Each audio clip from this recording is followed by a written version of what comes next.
Imom Muslimdan rivoyat qilingan yana bir hadisda innalloha lam yab'athni mu'annitan wala muta'annitan walakin ba'athani mualliman muyassiran.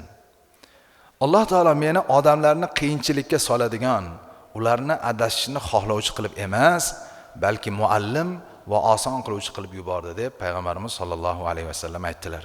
Demak, muallimlik va murabbiylik payg'ambarimizdan meros.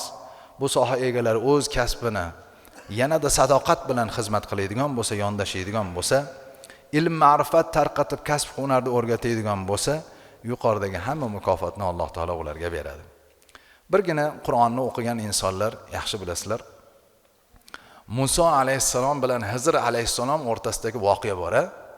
Kahfda keladi. Mana hozir qora akamiz o'qib berdilar. Har juma o'qiymiz, fazilat.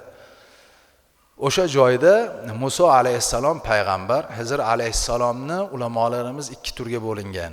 Ba'zilar payg'ambar bo'lgan deydi, ba'zilar solih bandasi bo'lgan, ya'ni avliyoulloh bo'lgan deydi. Chunki Alloh taolo Qur'onda solih bandamiz deb keladi-da.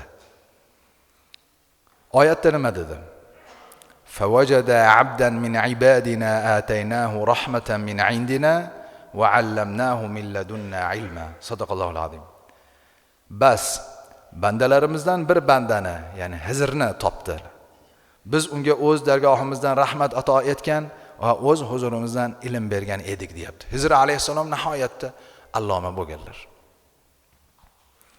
Bir kuni Alloh taolo Muso alayhissalomni Hizr alayhissalomga ro'bara qilganda, Muso alayhissalom aytdilar: "Qala lahu Musa hal attabi'uka ala an tu'allimani mimma 'ullimta rushda?" Senga bildirgan bilimdan menga ham to'g'ri yo'lni ta'lim berishing uchun senga ergashsam maylimi dedilar. Muso alayhissalom payg'ambar. Hizr alayhissalom esa olim bir inson, solih inson. Lekin men payg'ambarman-ku demayaptilar. Biladilar, Alloh taolo u kishiga bir katta bir ma'rifatni bergan. Hatto payg'ambarlarga bermagan ma'rifatni bergan. Shuning uchun Muso alayhissalom talaba sifatida ustozga aytayaptilar: "Maylimi, men ergashsam menga o'rgatasizmi?" deyaptilar.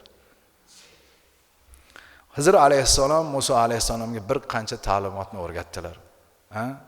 O'sha kemani teshib qo'yishning hikmati, bir bonani o'ldirilishi, yetimlarning devorini qayta tiklab berishi va hokazo hammasini Muso alayhissalomga Hizr alayhissalom o'rgatdilar. Natijada ustoz shogird bo'lishdi.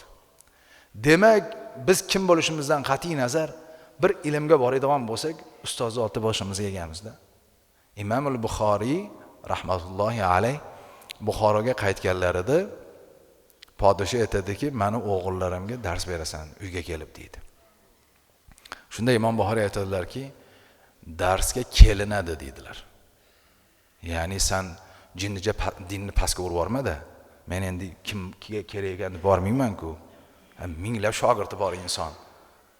Seni bolalaring kelsin, hamma qatori o'tirsin, dars beray dedi. Ana shundan boshlangan fitna. Tarixda shunday deyiladi.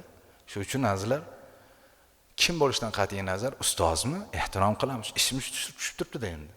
O'rganishimiz kerak. Tilni o'rganamizmi, dinni o'rganamizmi, dunyoni o'rganamizmi? Bizdan yosh kichkinami, tengmi farqi yo'q. Olimmi? Biz oldida boshimizda egamiz.